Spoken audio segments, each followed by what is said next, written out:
qabdunu malee Sifokiftu mamuti magale Karmasi daddu gumiif kirkille Way sabontu tolo shayda khulle Adandenya hin qabdunu malee Sifokiftu mamuti magale Karmasi daddu gumiif kirkille Way sabontu tolo shayda khulle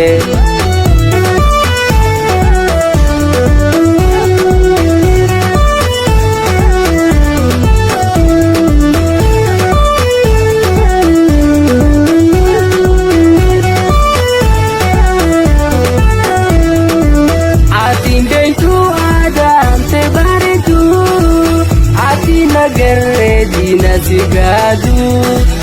Atin kaitu adam te barentu Atin agarre dina sigadu Fashi nordo kumita ini fide Sapin teme Fashi nordo kumita ini fide Sapin teme Akan tenya hingkap dulu male Sifokiftu mamuti magale Karmasi daddu gumiif kirkille Way sabontu tolo shayda khulle Adandenya hin qabdunu male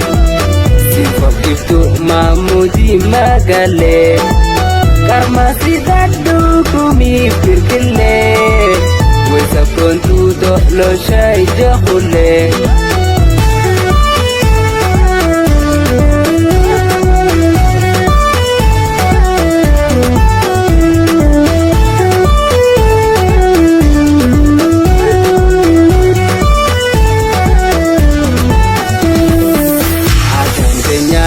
Qabdunu male Sifokiftu mamuti magale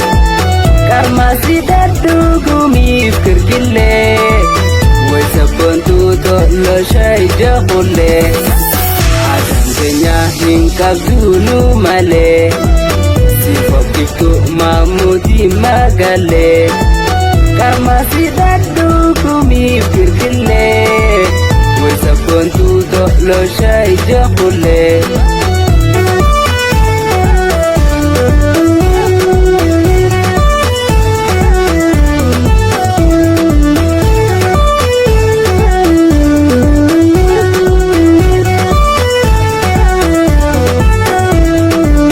Atin kaitu adam te barentu Atin agarre dina sigadu Atin kaitu adam te barentu Atin agarre dina sigadu Fashi nordo kumita ini fide Sapin teme Fashi nordo kumita ini fide Sapin teme Adandenya hin qabdunu male